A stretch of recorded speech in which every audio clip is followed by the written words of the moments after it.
இன்றைய முக்கிய செய்திகள். ஜனநாயகத்தை மத்திய பாஜக அரசு கேலி கூத்தாக்குவதாக முறையீடு. தேர்தல் ஆணையர் நியமன வழக்கு நாளை விசாரிக்கப்படும் என உச்சநீதிமன்றம் உறுதி. வருமான வரி படிவங்களில் தேர்தல் பத்திரம் பற்றி குறிப்பிடப்பட்டிருப்பதால் சர்ச்சை.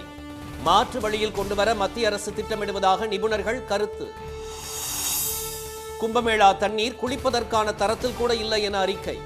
மனித கழிவில் காணப்படும் பாக்டீரியா அதிக அளவில் கலந்திருப்பதாக அதிர்ச்சி தகவல்.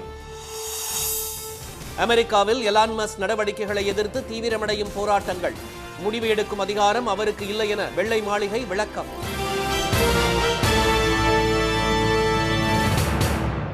வணக்கம். வணக்கம். தேர்தல் ஆணையர்கள் நியமனம் தொடர்பான வழக்கு நாளை காலை விசாரிக்கப்படும் என உச்சநீதிமன்றம் உறுதியளித்துள்ளது. தன்னாட்சி அமைப்பான தேர்தல் ஆணையம் மத்தியில் ஆளும் கட்சியாக உள்ள பாஜகவுக்கு ஆதரவாக செயல்படுவதாக எதிர்க்கட்சிகள் குற்றம் சாட்டி வரும் நிலையில் தாங்கள் விரும்பும் நபர்களையே தேர்தல் ஆணையர்களாக நியமிக்க மத்திய அரசு நடவடிக்கை எடுத்துள்ளது. தேர்தல் ஆணையர்களுக்கான தேடுதல் குழுவில் உச்சநீதிமன்ற தலைமை நீதிபதி, பிரதமர், மக்களவை எதிர்க்கட்சித் தலைவர் ஆகியோர் இடம்பெற்றிருந்த நிலையை மாற்றி தலைமை நீதிபதிக்கு பதில் பிரதமர் நியமிக்கப்படும் ஒரு மத்திய அமைச்சர் இடம்பெறலாம் என்ற புதிய விதியை மத்திய பாஜக அரசு கொண்டு வந்துள்ளது. தலைமை தேர்தல் ஆணையர் திரு ராஜீவ்குமாரின் பதவிக்காலம் இன்றுடன் நிறைவடையும் நிலையில் பிரதமர் திரு மோடி தலைமையில் எதிர்க்கட்சித் தலைவர் திரு ராகுல் காந்தி, மத்திய அமைச்சர் திரு அமித்ஷா ஆகியோர் கொண்ட தேடுதல் குழு டெல்லியில் நேற்று கூடி புதிய தலைமை தேர்தல் ஆணையர் குறித்து ஆலோசனை நடத்தியது. அப்போது தேடுதல் குழு தொடர்பான வழக்கு உச்சநீதிமன்றத்தில் நாளை விசாரணைக்கு வரவுள்ள நிலையில் நியமன அறிவிப்பை ஒத்திவைக்குமாறு திரு ராகுல் காந்தி வலியுறுத்தினார். ஆனால் இரவு 11:30 மணியளவில் தேர்தல் ஆணையர் திரு ஞானேஷ்குமார் தலைமை தேர்தல் ஆணையராக நியமிக்கப்பட்டுள்ளதாக மத்திய சட்ட அமைச்சகம் அறிவித்தது. இது தொடர்பாக நேற்றிரவே அரசிதழில் அதிகாரப்பூர்வ அறிவிப்பும் வெளியிடப்பட்டது. இதற்கு கடும் கண்டனம் தெரிவித்துள்ள காங்கிரஸ் பொதுச் செயலாளர் திரு கே.சி. வேணுகோபால் மத்திய அரசின் இந்த முடிவு அரசியல் சாசனத்திற்கு எதிரானது என விமர்சித்துள்ளார். தங்கள் விருப்பத்திற்கு ஏற்ப தேர்தல் ஆணையத்தை பயன்படுத்திக் கொள்ள மத்திய அரசு முயற்சிப்பதாகவும் அவர் குற்றம் சாட்டியுள்ளார். இதற்கிடையே உச்சநீதிமன்றத்தில் நீதிபதி திரு சூரியகாந்த் தலைமையிலான அமர்வு முன்பு ஆஜரான மூத்த வழக்கறிஞர் திரு பிரசாந்த் பூஷன் தேர்தல் ஆணையர் நியமன வழக்கு நாளை விசாரணைக்காக பட்டியலிடப்பட்டிருக்கும் நிலையில் ஜனநாயகத்தை கேலி கூத்தாக்கும் வகையில் புதிய தலைமை தேர்தல் ஆணையரை மத்திய அரசு நியமனம் செய்துள்ளதாக முறையிட்டார். மத்திய அரசின் இந்த நடவடிக்கை உச்சநீதிமன்றத்தின் முந்தைய உத்தரவுகளை மீறும் வகையில் உள்ளது என்று கூறிய பிரசாந்த் பூஷன் தேர்தல் ஆணையர் நியமனம் தொடர்பான வழக்கை முதல் வழக்காக நாளை விசாரிக்க வேண்டும் என்றும் கோரிக்கை விடுத்தார். அதனை ஏற்றுக்கொண்ட நீதிபதிகள் முக்கிய வழக்குகளின் விசாரணை முடிவடைந்த பின்னர் இந்த வழக்கு நாளை விசாரிக்கப்படும் என உறுதியளித்தனர். ரகசியம் காக்கும் விதமான தேர்தல் பத்திரங்களை உச்சநீதிமன்றம் தடை செய்துள்ள நிலையில் வருமான வரி தாக்கல் செய்வதற்கான படிவத்தில் நன்கொடை பக்கத்தில் தேர்தல் பத்திரம் என்ற வார்த்தை சேர்க்கப்பட்டிருப்பது கேள்விகளை எழுப்பியுள்ளது. மத்திய அரசு கடந்த 2018ஆம் ஆண்டு கொண்டு வந்த தேர்தல் பத்திரங்கள் திட்டம் ஸ்டேட் பேங்க் ஆஃப் இந்தியா வங்கியில் 1000 ரூபாய் முதல் 1 கோடி ரூபாய் வரையிலான மதிப்பில் வழங்கப்படும் தேர்தல் பத்திரங்களை நன்கொடையாளர்கள் வாங்கி விரும்பிய கட்சிகளுக்கு நன்கொடை வழங்க வகை செய்தது. ஆனால் இந்த திட்டத்தில் நன்கொடை யாரிடம் பெறப்பட்டது என்பது பற்றி எந்த கட்சியும் பொது வெளியில் அறிவிக்க தேவையில்லை என்று விதிமுறை வகுக்கப்பட்டதால் கடும் எதிர்ப்பு எழுந்தது. இது தொடர்பான வழக்கை விசாரித்த உச்சநீதிமன்றம் தேர்தல் பத்திர நடைமுறையில் ரகசியம் காக்கும் வகையில் விதிகள் இருப்பது சட்ட விரோதம் என்று அறிவித்தது. தேர்தல் பத்திரங்கள் மூலம் 2023-24 நிதியாண்டில் பாஜக ரூபாய் 1685.6 கோடி வருவாய் ஈட்டியது. நடப்பு நிதியாண்டில் மட்டுமே அக்கட்சிக்கு ரூபாய் 4340 கோடி வருவாய் கிடைத்துள்ளது. இது முந்தைய ஆண்டுடன் ஒப்பிடுகையில் 83 விழுக்காடு அதிகமாகும். காங்கிரஸ் கட்சி 2023ஆம் ஆண்டில் வெறும் 268 கோடி மட்டுமே பெற்றது. இந்நிலையில் வருமான வரித்துறையின் புதிய படிவத்தில் நன்கொடை வழங்கும் பிரிவில் எந்தெந்த விதங்களில் வரும் நன்கொடைகளை கணக்கில் கொள்ளலாம் என்ற பட்டியலில் தேர்தல் பத்திரமும் சேர்க்கப்பட்டிருப்பது கேள்விகளை எழுப்பியுள்ளது. தேர்தல் பத்திரங்களை ரகசிய காப்பு நடைமுறை இல்லாத வகையில் மீண்டும் கொண்டுவர மத்திய பாஜக அரசு திட்டமிடுவதன் அறிகுறியே இது என்று சுட்டிக்காட்டும் பொருளாதார அறிஞர்கள், எதிர்காலத்தில் அவ்வாறு கொண்டு வந்தால் அதை படிவத்தில் சேர்ப்பதற்காக நாடாளுமன்றத்தில் மீண்டும் சட்ட திருத்தம் செய்யாமல் அமல்படுத்தவே தேர்தல் பத்திரம் என்ற வார்த்தையும் படிவத்தில் சேர்க்கப்பட்டிருப்பதாக தெரிவித்தனர். பிரயாக்ராஜில் கும்பமேளா நடைபெறும் ஆற்று நீர் குளிப்பதற்கான அடிப்படை தரத்தில் கூட இல்லை என மத்திய மாசு கட்டுப்பாட்டு வாரியம் தெரிவித்திருப்பது அதிர்ச்சியை ஏற்படுத்தியுள்ளது. உத்தரப்பிரதேச மாநிலம் பிரயாக்ராஜ் நகரில் கடந்த மாதம் 13ஆம் தேதி தொடங்கிய மகா கும்பமேளா நிகழ்ச்சி 45 நாட்கள் நடைபெறுகிறது. கங்கை, யமுனை மற்றும் இதிகாச நதியாக கூறப்படும் சரஸ்வதி சங்கமிக்கும் கும்பமேளாவில் புனித நீராட கூட்டம் அலைமோதுகிறது. நாள்தோறும் லட்சக்கணக்கான மக்கள் புனித நீராடி வரும் நிலையில் கங்கை, யமுனை நதிகளின் தண்ணீர் மாதிரியை பல்வேறு இடங்களில் எடுத்து ஆய்வு செய்த மத்திய மாசு கட்டுப்பாட்டு வாரியம் அதிர்ச்சி முடிவுகளை வெளியிட்டுள்ளது. கடந்த 3ஆம் தேதி மாதிரி எடுக்கப்பட்ட அனைத்து இடங்களிலுமே மலத்தில் இருக்கும் கோலிஃபார்ம் பாக்டீரியா அதிக அளவில் தண்ணீரில் உள்ளதாக தெரிவிக்கப்பட்டுள்ளது. 100 மில்லி லிட்டர் தண்ணீரில் 2500 யூனிட் மட்டுமே கோலிஃபார்ம் பாக்டீரியா இருக்க வேண்டிய நிலையில் அனுமதிக்கப்பட்ட அந்த அளவை விட மிக கூடுதலாக யூனிட் பாக்டீரியாக்கள் இருப்பதாக அதில் கூறப்பட்டுள்ளது. இதனால் குளிப்பதற்கான அடிப்படை தரநிலையையே அந்த தண்ணீர் இழந்துவிட்டதாகவும் குறிப்பிடப்பட்டுள்ளது. மனித கழிவில் உள்ள கோலிஃபார்ம் பாக்டீரியாக்களின் எண்ணிக்கை அதிகரித்திருப்பது கழிவு நீர் ஆற்றில் கலப்பதை உறுதி செய்துள்ளதாக அந்த அறிக்கையில் தெரிவிக்கப்பட்டுள்ளது. இது தொடர்பாக தேசிய பசுமை தீர்ப்பாயத்திற்கு நேற்று அறிக்கை அளிக்கப்பட்டுள்ளது. இந்த அறிக்கையை ஆய்வு செய்த தேசிய பசுமை தீர்ப்பாய தலைவர் நீதிபதி திரு பிரகாஷ் ஸ்ரீவத்சவா, நீதித்துறை உறுப்பினர் திரு சுதீர் அகர்வால், தொழில்நுட்ப உறுப்பினர் திரு செந்தில்வேல் ஆகியோர் ஆற்று நீரில் கழிவு நீர் கலப்பதை தடுக்கும் கண்காணிப்பு பணிகளை தீவிரப்படுத்த உத்தரவிட்டுள்ளனர். ஏற்கனவே தாங்கள் பிறப்பித்த வழிகாட்டுதல்களை உத்தரப்பிரதேச மாசு கட்டுப்பாட்டு வாரியம் பின்பற்ற தவறிவிட்டதாக தெரிவித்துள்ள அவர்கள், மாசு கட்டுப்பாட்டு வாரிய அதிகாரிகளும் தண்ணீரின் தரத்தை பராமரிக்கும் பொறுப்பில் உள்ள மாநில அரசு அதிகாரிகளும் தேசிய பசுமை தீர்ப்பாயத்தில் நாளை நடைபெறும் விசாரணைக்கு நேரில் ஆஜராக உத்தரவிட்டுள்ளனர். மகா கும்பமேளாவிற்கு உத்தரப்பிரதேச அரசு ஒதுக்கியுள்ள 7000 கோடி ரூபாயில் கழிவுநீர் மேலாண்மைக்கு மட்டும் 1600 கோடி ரூபாய் வழங்கப்பட்டுள்ளது குறிப்பிடத்தக்கது. மத்திய பாஜக அரசின் மும்மொழி கொள்கைக்கு எதிர்ப்பு தெரிவித்து திமுக மற்றும் கூட்டணி கட்சிகள் ஆர்ப்பாட்டத்தில் ஈடுபட்டன. புதிய தேசிய கல்விக் கொள்கையை ஏற்காவிட்டால் தமிழ்நாட்டிற்கு கல்வி நிதி வழங்க முடியாது என்று மத்திய கல்வி அமைச்சர் திரு தர்மேந்திர பிரதான் கூறியதற்கு பாஜக அல்லாத அனைத்து கட்சிகளும் கடும் எதிர்ப்பு தெரிவித்தன. ஆணவத்தோடு பேசிய மத்திய அமைச்சரை கண்டித்தும் மும்மொழி கொள்கையை எதிர்த்தும் சென்னை மாவட்ட ஆட்சியர் அலுவலகம் அருகே திமுக மற்றும் அதன் கூட்டணி கட்சிகள் ஆர்ப்பாட்டத்தில் ஈடுபட்டன. மத்திய அரசுக்கு எதிராக முழக்கங்களை எழுப்பியவர்கள் தமிழகத்திற்கு நிதி ஒதுக்குவதில் மத்திய அரசு பாரபட்சம் காட்டுவதாக குற்றம் சாட்டினர். தேசிய கல்விக் கொள்கை, யுஜிசி விதிகளில் மாற்றம் என தமிழ்நாட்டிற்கு எதிராக மத்திய அரசு செயல்படுவதாக திரு டி.ஆர். பாலு சாடினார். தேசிய கல்விக் கொள்கையை ஏற்கும் வரை தமிழகத்திற்கு கல்விக்கான நிதி கிடையாது என்று மத்திய அமைச்சர் பேசியது ஆணவத்தின் உச்சம் என்று திரு திருமாவளவன், திரு வைகோ, திரு செல்வ பெருந்தகை, திரு முத்தரசன், திரு சண்முகம் உள்ளிட்ட தலைவர்கள் கூறினர். 2152 கோடி ரூபாய் நிதி கொடுக்க வேண்டும் என்பது எனக்கு தெரியும். ஆனால் கொடுக்க முடியாது. ஏன்னா நீ இந்தியை ஏற்கலை. நாங்கள் கொண்டு வந்திருக்கிற ஒரு அயோக்கியத்தனமான தேசிய கல்விக் கொள்கையை நீங்கள் தமிழ்நாட்டில் ஏற்கலை. ஆகவே உங்களுக்கு நிதி கொடுக்க முடியாது அப்படிங்கிறார். தமிழ்நாட்டின் கட்டமைப்பை சிதைக்க மத்திய பாஜக அரசு பல்வேறு முயற்சிகளை செய்து வருவதாகவும், பதவிக்காலம் முடிந்த ஆளுநரை வைத்துக்கொண்டு அத்துமீறலில் மத்திய அரசு ஈடுபடுவதாகவும் தலைவர்கள் குற்றம் சாட்டினர். அமெரிக்க அதிபர் டிரம்பின் ஆலோசகரும் நண்பருமான தொழிலதிபர் எலான் மஸ்குக்கு எதிராக அமெரிக்காவில் போராட்டங்கள் வலுத்து வரும் நிலையில் அரசின் செயல்திறன் அமைச்சகத்தில் எந்த முடிவையும் எடுக்கும் அதிகாரம் அவருக்கு இல்லை என்று அமெரிக்க நீதிமன்றத்தில் வெள்ளை மாளிகை விளக்கம் அளித்துள்ளது. நிர்வாக சீர்திருத்தங்களை மேற்கொள்வதற்காக டிரம்ப் அரசால் அமைக்கப்பட்ட டாட்ஜ் எனப்படும் செயல்திறன் அமைச்சகத்தின் தலைவராக நியமிக்கப்பட்ட எலான் மஸ்க் செலவை குறைப்பது என்ற பெயரில் பல்வேறு அரசு துறைகளிலிருந்து ஏராளமான ஊழியர்களை பணி நீக்கம் செய்வது, முக்கிய அமைப்புகளை கலைப்பது, நிதி உதவிகளை நிறுத்துவது என அடுத்தடுத்து கடுமையான நடவடிக்கைகளை மேற்கொண்டு வருகிறார். இது அமெரிக்க மக்களிடமும் அரசு ஊழியர்களிடமும் பெரும் அதிர்வலைகளை ஏற்படுத்தி வருகின்றன.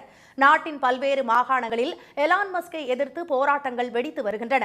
தலைநகர் வாஷிங்டனில் திரண்ட ஏராளமானோர் மக்களால் தேர்ந்தெடுக்கப்படாத ஒருவருக்கு கட்டுப்பாடற்ற அதிகாரம் வழங்குவது அரசியல் சாசனத்திற்கு எதிரானது என முழக்கமிட்டனர். கலிபோர்னியாவின் சாக்ரமெண்டோ, அரிசோனா மாகாணத்தின் பீனிக்ஸ், டெக்சாஸ் மாகாணத்தின் ஆஸ்டின் உள்ளிட்ட பல்வேறு பகுதிகளிலும் ஏராளமானோர் திரண்டு ட்ரம்ப் அரசுக்கும் எலான் மஸ்குக்கும் எதிராக போராட்டங்களில் ஈடுபட்டனர். இதனிடையே மெக்சிகோ நீதிமன்றத்தில் எலான் மஸ்கின் அதிகாரம் தொடர்பாக நடந்து வரும் வழக்கில் வெள்ளை மாளிகை நிர்வாக பிரிவு இயக்குநர் ஜோஷ்வா ஃபிஷர் தாக்கல் செய்த அறிக்கையில் அதிபர் ட்ரம்பின் ஆலோசகராகவும் அவரது உத்தரவை செயல்படுத்தும் வெள்ளை மாளிகை ஊழியராகவும் மட்டுமே எலான் மஸ்க் பணிபுரிவதாக கூறியுள்ளார். மற்ற உயர் அதிகாரிகளைப் போலவே எலான் மஸ்க் பணியாற்றுவதாகவும் செயல்திறன் அமைச்சகத்தில் ஊழியராகவோ முடிவு எடுக்கும் அதிகாரம் படைத்தவராகவோ அவர் இல்லை என்றும் அதில் தெரிவிக்கப்பட்டுள்ளது. இந்நிலையில் நாட்டின் நிதித்துறை பணிகளில் தலையிட மஸ்கிற்கு விதிக்கப்பட்ட தடையை நீட்டித்து மன்ஹாட்டன் நீதிமன்றம் உத்தரவிட்டுள்ளது. பரமக்குடியில் 30 ஆண்டுகளுக்கு பிறகு ஊரணிகள் தூர்வாரப்பட்டு புத்துயிர் பெற்றுள்ளதால் பொதுமக்கள் மகிழ்ச்சி அடைந்துள்ளனர். அங்கு மடத்து ஊரணி, காட்டு பரமக்குடி ஊரணி, குட்டை ஊரணி உள்ளிட்ட 17 ஊரணிகள் இருந்ததாக கூறப்படுகிறது. மக்கள் தொகை பெருக்கம், ஆக்கிரமிப்பு உள்ளிட்டவற்றால் சில ஊரணிகள் காணாமல் போக மிஞ்சி உள்ளவையும் தூர்வாரப்படாமல் கருவேல மரங்கள் நிறைந்து பயன்பாடின்றி கிடந்தன. இந்நிலையில் தற்போது ஜீவா நகர் ஊரணி, கிறிஸ்தவ தெரு ஊரணி, உய்யவந்தான் அம்மன் கோயில் ஊரணி ஆகிய மூன்றும் 1.5 கோடி ரூபாய் மதிப்பீட்டில் தூர்வாரப்பட்டுள்ளன. இந்த பழமை வாய்ந்த ஊரணியை கிட்டத்தட்ட கருவ மரங்கள் மண்டி நம்ம காலமாக அதை தூர் வராமல் இருந்துச்சு. இப்போ இருக்கக்கூடிய அரசு தனி கவனம் செலுத்தி இந்த ஊரணி ஒரு 64 லட்சம் பரமக்குடி நகராட்சியால் நிதி ஒதுக்கப்பட்டு மிக பிரமாண்டமான முறையில் மக்கள் நடந்து போகிறதுக்கும், அதே மாதிரி மக்கள் உட்கார்றதுக்கு சேரு, லைட்டு எல்லாம் போட்டு கொடுத்துருக்காங்க, வெயிலி அடைச்சிருக்காங்க. இந்த ராமநாதபுரம் டிஸ்ட்ரிக்டே வறட்சி. இப்போ பார்த்தீங்கன்னா பாருங்கள், 24 ஹவர்ஸ் ஆள் குளிக்கிற அளவுக்கு இந்த பக்கம் போகக்கூடிய அந்த சாலை ஓரங்களில் போகக்கூடியவங்கலாம் பஸ்ஸை நிப்பாட்டிட்டு கார் நிப்பாட்டு இந்த ஊரில் குளிச்சுட்டு போகிறாங்க. கடந்த அதிமுக ஆட்சியில் நீராதாரங்கள் கண்டுகொள்ளப்படாதிருந்ததாக பரமக்குடி மக்கள் கூறினர். மற்ற ஊரணிகளுக்கும் தற்போதைய திமுக அரசு புத்துயிர் தர வேண்டும் என்பது அவர்களது கோரிக்கை. பரமக்குடியில் உள்ள ஊரணிகள் அனைவுமே தூர்ந்து கிடந்தது. ராமநாதபுரம் மாவட்டத்திற்கு தேவையான நீர் ஆதாரங்களை தமிழக அரசு, தற்போது உள்ள அரசு கவனத்தில் கொண்டு இந்த 3 ஊரணிகளையும் தூர்வாரியதைப் போல் பாக்கி இருக்கக்கூடிய 14 ஊரணிகளும் தூர்வாரப்பட்டால் மிகவும் பொதுமக்களுக்கு பயனாக இருக்கும். பரமக்குடி யமனேஸ்வரத்தில் உய்யவந்தான் அம்மன் கோயிலுடன் சிவகங்கை மன்னர் கட்டி கொடுத்த ஊரணி, நடைபாதைகளில் அலங்கார கற்கள், மின் விளக்குகள் உள்ளிட்டவற்றுடன் 30 ஆண்டுகளுக்கு பிறகு நீர் நிறைந்து ரம்யமாக காட்சியளிக்கிறது. தூர்ந்து கிடக்கும் மற்ற ஊரணிகளும் இதேபோல மாற வேண்டும் என்பது மக்களின் எதிர்பார்ப்பாக உள்ளது. இனி வருவது செய்தி துளிகள். உத்தரப்பிரதேச சட்டப்பேரவை பட்ஜெட் கூட்டத்தொடரின் முதல் நாளான இன்று ஆளுநர் உரை நிகழ்த்த எதிர்ப்பு தெரிவித்து சமாஜ்வாடி, காங்கிரஸ் ஆகிய எதிர்க்கட்சி உறுப்பினர்கள் முழக்கமிட்டதால் அவை ஒத்திவைக்கப்பட்டது.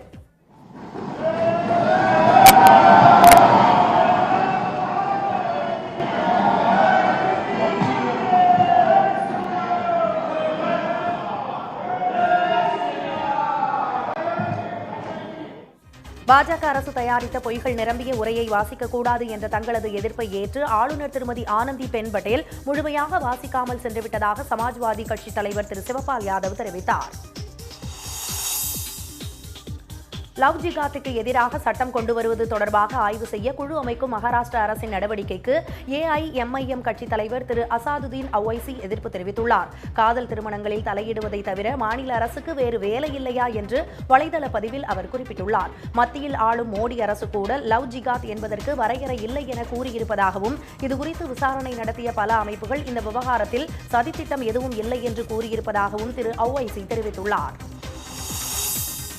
மீனவர் கைது விவகாரத்தில் இலங்கை அரசுடன் பேச்சு நடத்த மத்திய அரசுக்கு போதிய அழுத்தம் தரப்படும் என முதலமைச்சர் திரு மு க ஸ்டாலின் உறுதியளித்துள்ளதாக மீனவர் சங்கத்தினர் தெரிவித்துள்ளனர். தலைமை செயலகத்தில் அவரை ராமேஸ்வரம் மீனவர் சங்கங்களின் நிர்வாகிகள் சந்தித்து பேசினர். பின்னர் செய்தியாளர்களிடம் பேசிய விசைப்படகு மீனவர் சங்க தலைவர் திரு ஜேசு ராஜா, மீனவர்களுக்கு இலங்கை அரசு விதிக்கும் அபராதத்தை மத்திய அரசே ஏற்க தமிழக அரசு அழுத்தம் தரும் என்றும் முதலமைச்சர் தெரிவித்ததாக கூறினார். இருதல பேச்சுவார்த்தைக்கு அங்க இலங்கை மீனவர்களோட பேசுறதுக்கு ஏற்பாடு செய்யணும், மத்திய அரசுக்கு அழுத்தம் கொடுத்து ஏற்பாடு செய்கிறதாக மாண்புமிகு முதலமைச்சர் அவர்கள் எங்களுக்கு உத்தரவாதம் வழங்கியிருக்காங்க. மீனவருக்கு அபராதம் கட்ட ஒரு மணி நேரம் பிடித்தனாலே அவங்களுக்கு மொட்டை அடிக்கிறாங்க. அரசே இந்த அபராதங்களை தடுத்து நிறுத்தணும், அப்படி இல்லைன்னா அரசே அந்த அபராதங்களை கட்டணுங்கிற கோரிக்கையை நாங்கள் வச்சிருக்கிறோம். 2025-2026 ஆண்டிற்கான தமிழக அரசின் பட்ஜெட் மார்ச் 14ஆம் தேதி தாக்கல் செய்யப்படும் என்று பேரவைத் தலைவர் திரு அப்பாவு தெரிவித்துள்ளார். சென்னை தலைமைச் செயலகத்தில் செய்தியாளர்களிடம் பேசிய அவர், சட்டப்பேரவையின் அடுத்த கூட்டம் மார்ச் 14ஆம் தேதி கூட உள்ளதாகவும், மானிய கோரிக்கைகள் 21ஆம் தேதி தாக்கல் செய்யப்படும் என்றும் தெரிவித்தார். திருச்சியில் 403 கோடி ரூபாய் மதிப்பீட்டிலும், மதுரை மாட்டுத்தாவணியில் 314 கோடி ரூபாய் மதிப்பீட்டிலும் டைடல் பூங்காக்கள் அமைக்கும் திட்டங்களுக்கு சென்னை தலைமைச் செயலகத்திலிருந்து முதலமைச்சர் திரு மு க ஸ்டாலின் காணொலி வாயிலாக அடிக்கல் நாட்டினார். சென்னையில் சாலையோர வியாபாரிகளுக்கான நவீன அடையாள அட்டை பெறாதவர்களுக்கு கடைசி வாய்ப்பாக அந்தந்த மண்டலத்திற்குட்பட்ட வார்டு அலுவலகங்களில் இம்மாதம் 28ஆம் தேதி வரை சிறப்பு முகாம் நடைபெறும் என சென்னை மாநகராட்சி தெரிவித்துள்ளது. வியாபாரிகளின் விற்பனையை ஒழுங்குபடுத்த சிப் பொருத்திய QR கோடு மற்றும் இணைய இணைப்பு பயன்பாட்டுடன் கூடிய 24,573 நவீன அட்டைகள் வழங்கப்பட்டுள்ளன. மீனவர்கள் மீது இலங்கை கடற்படை துப்பாக்கிச்சூடு நடத்தியதை கண்டித்து காரைக்கால் மாவட்டத்தில் இன்று கடையடைப்பு நடைபெற்றது. காரைக்கால் மீனவர்கள் 13 பேரை கடந்த 28ஆம் தேதி இலங்கை கடற்படை கைது செய்தது. அவர்களை விடுவிக்க கோரி கடந்த 11ஆம் தேதியிலிருந்து பல்வேறு போராட்டங்களில் ஈடுபட்டு வரும் காரைக்கால் மீனவர்கள் இன்று முழு கடையடைப்புக்கு அழைப்பு விடுத்தனர்.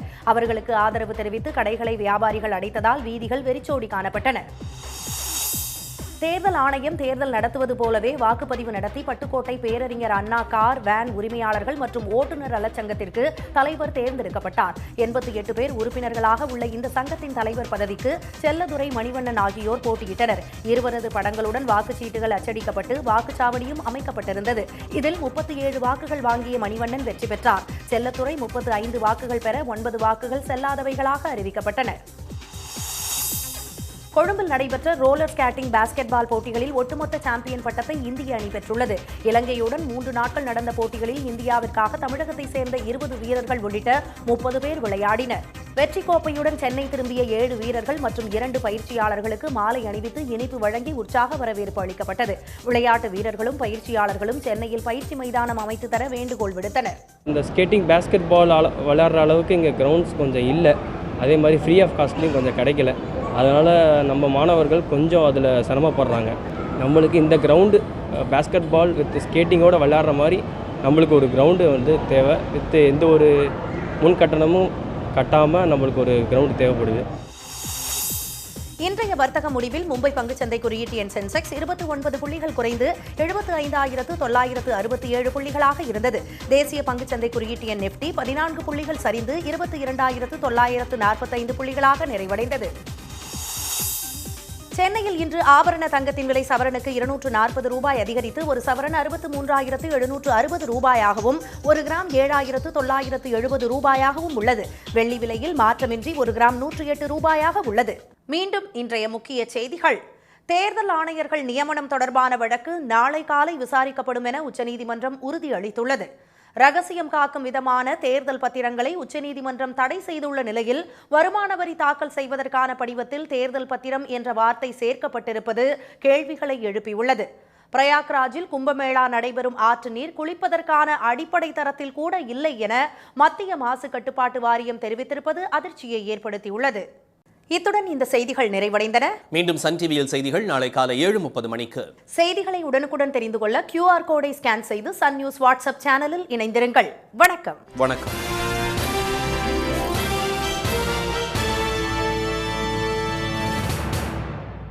உடனுக்குடன் செய்திகளை தெரிந்து கொள்ள சன் நியூஸ் பெல் ஐகானை கிளிக் பண்ணுங்க.